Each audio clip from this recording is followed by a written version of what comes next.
All right, so, we've been noticing that you're really interested in how to better deal with those tricky social situations. Hmm. And we've gotten some awesome material from you on this idea of, like, playing the courtier. Yeah. And this comes straight out of Robert Greene's 48 Laws of Power. Right.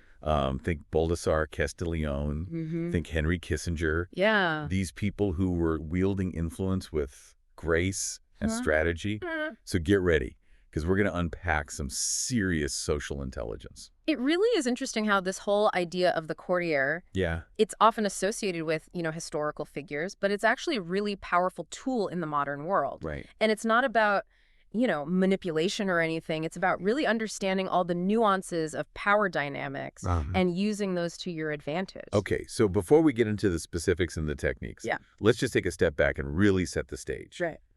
What exactly is the courtier's role? Yeah. And why was this role so essential? Yeah. Not just in, like, royal courts that Castiglione was writing about, Right.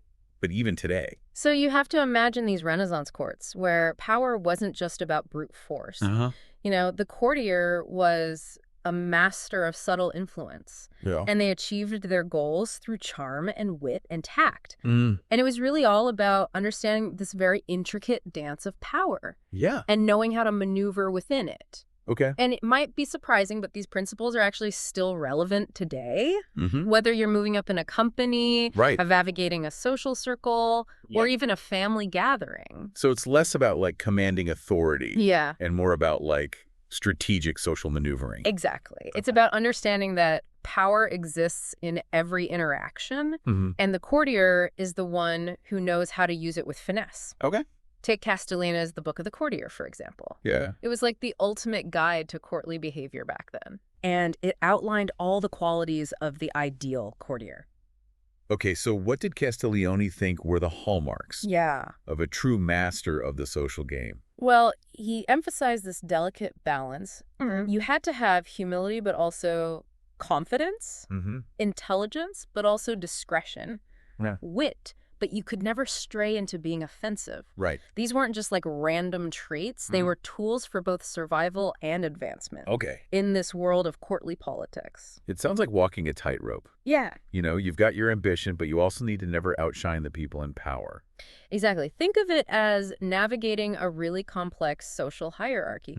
A courtier had to understand their place, Right. show respect to those above them, Yeah. but also be able to subtly position themselves for advancement. Okay. It was this game of subtle influence, not brute force. So let's talk about some of those subtle strategies. Yeah. What were, like, the tools in the courtier's arsenal? The research that you sent over mentions flattery as a key technique. Right. But I'm curious, Yeah. how do you actually flatter someone genuinely, especially if they have, like, a position of power over you? Mm-hmm. It's so easy to just come across as being insincere. You've hit upon a very crucial point. Okay. Flattery, when it's done well, Mm-hmm. isn't just empty praise. Yeah. It's about tapping into this really basic human need. Yeah. The need to feel seen and appreciated. Right. So a skilled courtier would figure out what the other person really valued. Mm-hmm. Was it their intellect, Yeah. their generosity, Right. maybe even their taste in art? Mm-hmm. And they would tailor their compliments based on that.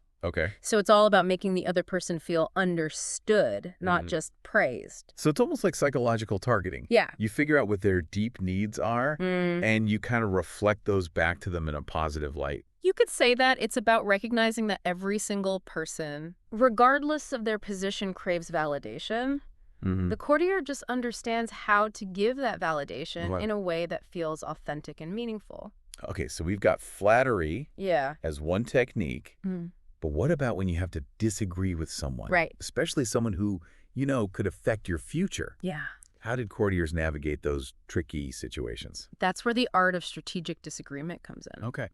A true courtier would never just directly oppose their patron because that could lead to humiliation or Yeah. even banishment. Yeah. Instead, they mastered this art of presenting alternatives in a way that protected the other person's ego. So almost like making them think they came up with the idea themselves. Exactly. Yeah. It's all about framing your suggestions as additions or refinements to their original idea. So the patron feels in control while you're subtly guiding them toward your preferred outcome. Castiglione himself emphasized how important this was. Yeah. To make the patron feel like they were making the final decision. Okay. Even if you were the one who orchestrated the whole conversation. So it's like this delicate dance. Yeah. You're leading them to a conclusion without them even realizing they're being led. Precisely. Wow.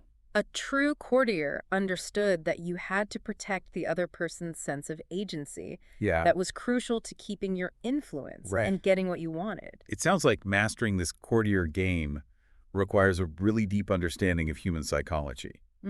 But honestly, not everyone's born with this ability to read people and read situations. That's where practice and observation come in. Okay. A courtier wasn't just born with all the answers.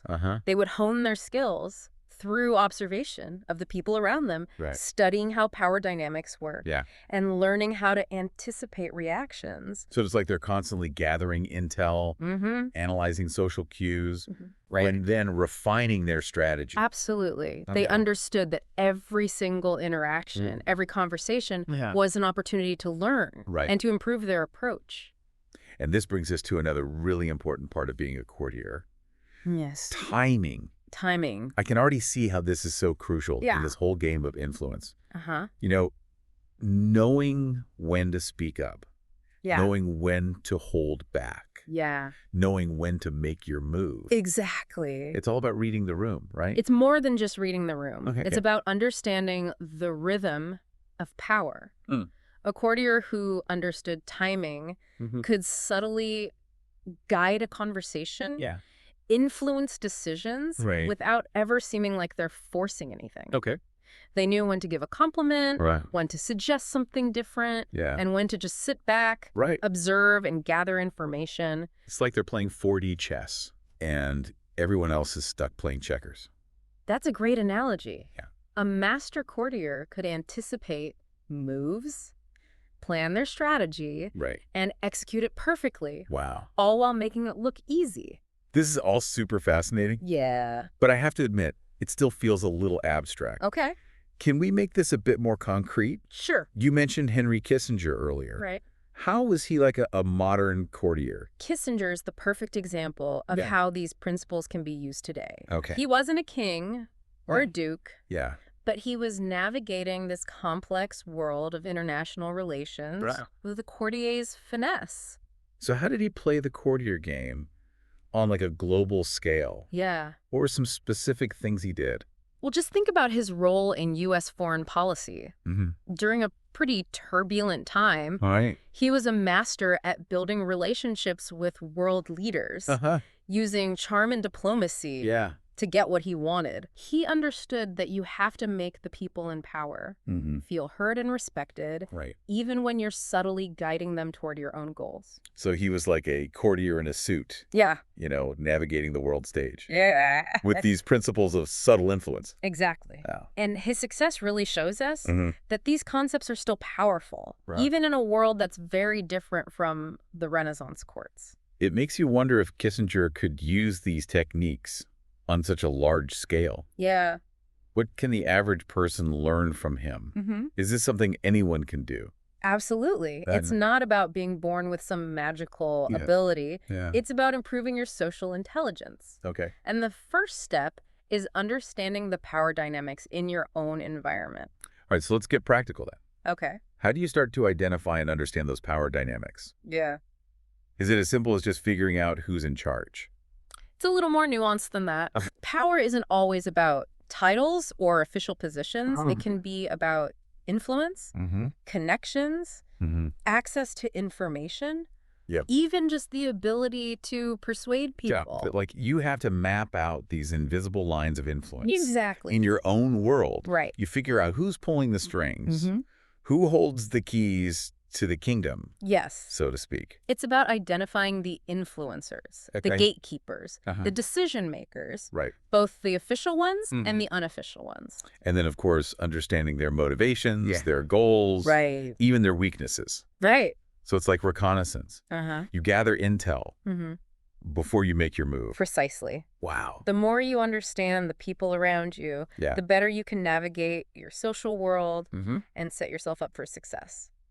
This is starting to feel a little bit like a spy thriller. But I kind of like it. Well, in a way, social intelligence is a form of espionage.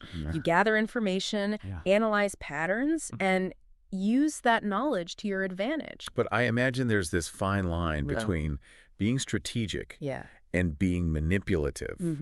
How do you avoid crossing that line? That's a crucial point. Okay. And it brings us to one of the most important parts of being a courtier. Never overshadowing the master. Oh, right. Don't steal the spotlight. You know what always comes to mind? What's that? That story about Nicolas Fouquet. Oh, yeah. Louis XIV's finance minister who threw this crazy lavish party and ended up in prison. Yes. Was that a classic case of a courtier messing up? Fouquet's story is like a warning that even if you have charm and intelligence, your success depends on understanding the balance of power. All right, let's break down Fouquet's story then. Okay. What exactly went wrong and what can we learn from his mistakes? So Fouquet was, by all accounts, a brilliant and ambitious man. He had a lot of the qualities Castiglione talked about. Charm, intelligence, a knack for social maneuvering. He even hosted the king himself. Wow. At his Chateau Vaux-le-Vicomte and spared no expense to try to impress him. So it sounds like he was playing the courtier game perfectly. Yeah. What went wrong? He made a big mistake. Okay. He might have just wanted to show his loyalty to the king. But his display was so over the top that it backfired. Wait, so he was trying to impress Louis XIV? Yeah. But it had the opposite effect? Exactly. Louis XIV, who was obsessed with power, didn't see it as a tribute. He saw Fouquet's wealth as a threat. Because like Fouquet's wealth and influence were rivals to his own. So Fouquet was playing the game. Yeah. But he forgot the most important rule. Never outshine the master. Precisely. His ambition and his need to impress led to his downfall. It just shows you that understanding power dynamics isn't just about getting ahead. It's also about being aware of the insecurities and sensitivities of the people in power. Exactly. And this brings us to another crucial element of playing the courtier, emotional intelligence. Okay, I'm interested. Yeah. How does emotional intelligence fit into this, this ability to read people and situations? A true courtier wasn't just charming and witty. They were also masters of emotional intelligence. They could sense the mood, anticipate how people would react, and change their behavior to match. So it's not just about saying the right words. It's about understanding the unspoken cues, those subtle things in human interaction. Precisely. So it's not enough to just say the right thing. You've got to like deliver it the right way at the right time. While also picking up on those subtle signals that the other person's sending. It's like you're dancing. But you're not just leading, you're also responding to your partner. A true courtier could read this nonverbal language and pick up on things most people don't even notice. So they weren't just playing the game, they were playing it on like multiple levels at the same time. Exactly. They knew that power isn't always about what you say out loud. It's about what's implied, you know, those unspoken dynamics. Okay, I think I'm starting to get how this all works. We've talked about flattery and strategic disagreement and timing and now emotional intelligence. All these key tools for a courtier. It's a whole toolkit. But if someone's listening and they're like, okay, I'm ready to try this out. Where do they even begin? What are some like practical steps? Well, the first step is, like we talked about before, understanding the power dynamics. Once you've mapped out who the players are and what makes them tick, you can start using these techniques strategically. So it's kind of like how you do your research before a big meeting or a presentation. But your homework is understanding the people, their strengths, their weaknesses, what they want. You've got to know the lay of the land before you can navigate it. Okay, that makes sense. But how do you balance being strategic with being authentic? That's a good question. Isn't there a risk of seeming insincere or manipulative? Yeah, if you're always trying to play this courtier game, That's a really valid concern. Okay. And it shows why it's so important to find the right balance. Remember, this isn't about being a yes man or some kind of puppet master. Okay. It's about using your social intelligence to deal with tough situations and achieve your goals in a way that's good for everyone. So it's about strategy, not just sucking up. It's about understanding that everyone has their own agenda and then trying to align those agendas so that everyone wins. Exactly. And that's where emotional intelligence comes in again. Okay. It's about being able to really read people, understand why they do what they do, and respond in a way that builds trust, not suspicion or resentment. Okay, so it's not about manipulating people. Right. It's about understanding them, connecting with them, and finding ways to work together. It's a much more nuanced way to handle those tricky social situations. Yeah, we all deal with those. We do, and it can be really effective. Okay. Both in getting what you want and creating a better environment for everyone. So it's not a zero-sum game where one person wins and the other loses. It's about finding ways to collaborate, to reach shared goals, while you're also subtly advancing your own position. Exactly. And along the way, you might even learn some things about yourself. And the people around you. That's interesting. It's not just about getting ahead.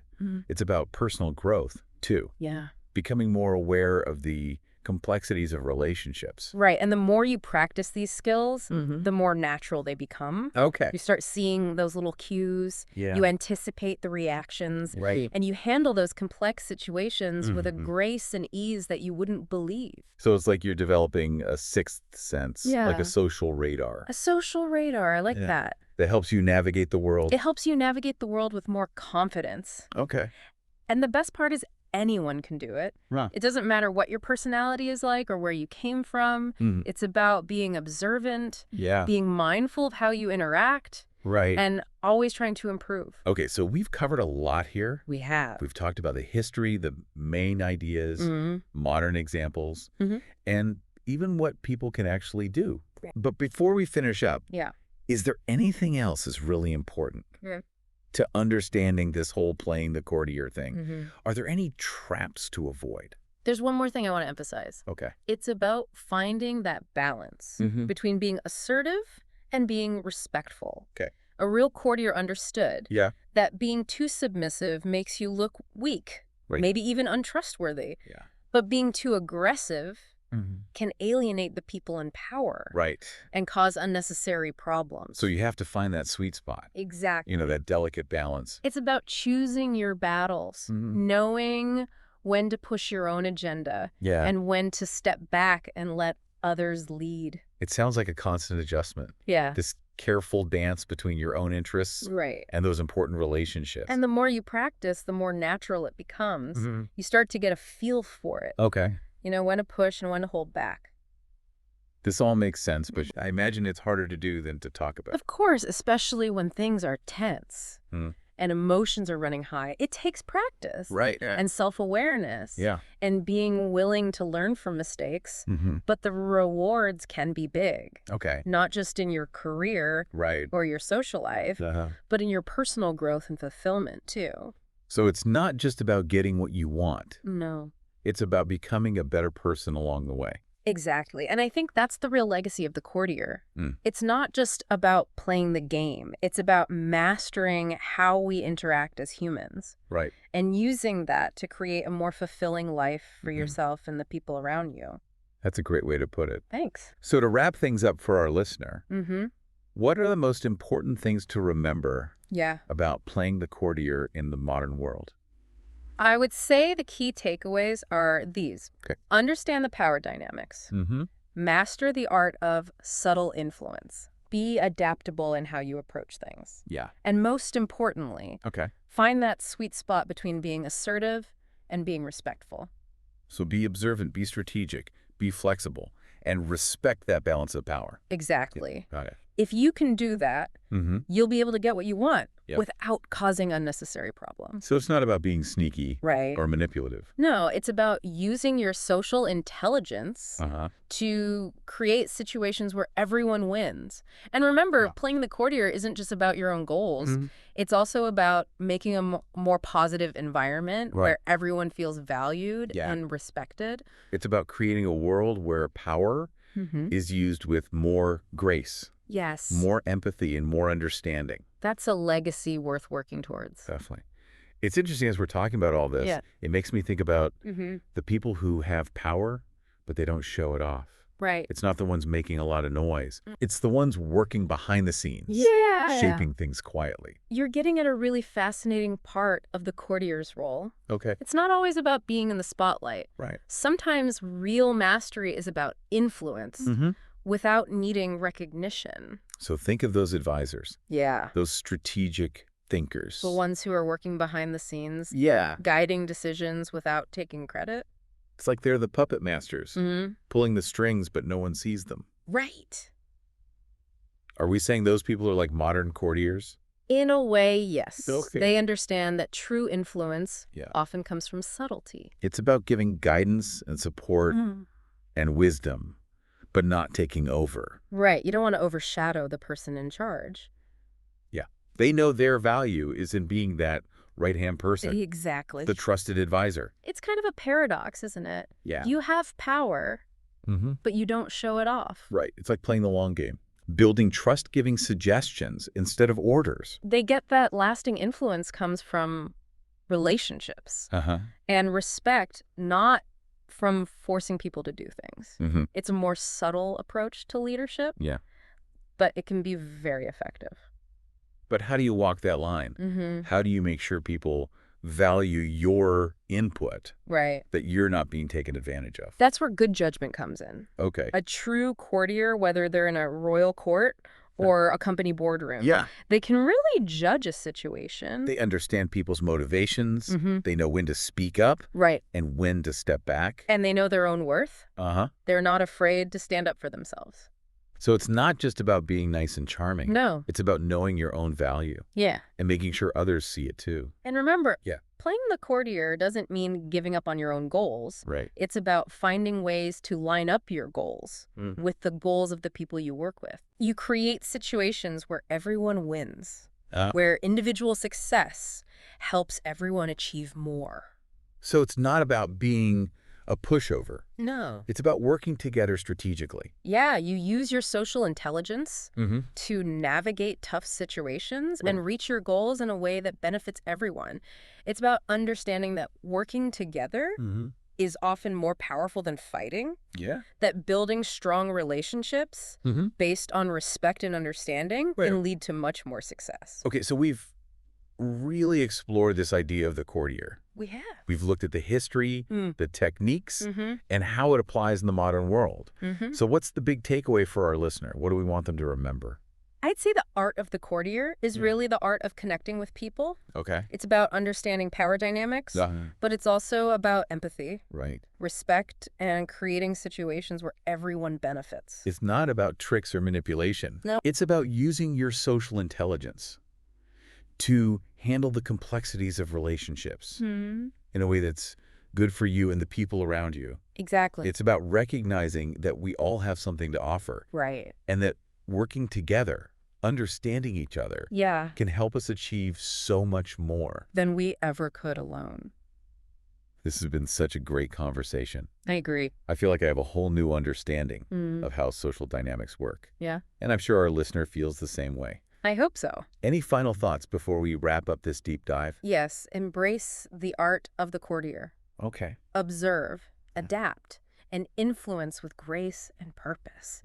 Remember, the most powerful influence doesn't come from force. Right. It comes from genuine connection and understanding. That's a great way to put it. Thanks. And for our listener who's been so interested in this topic, we hope you've learned some valuable things. Right. And that you feel inspired to navigate your world with confidence. Until next time, keep diving deep.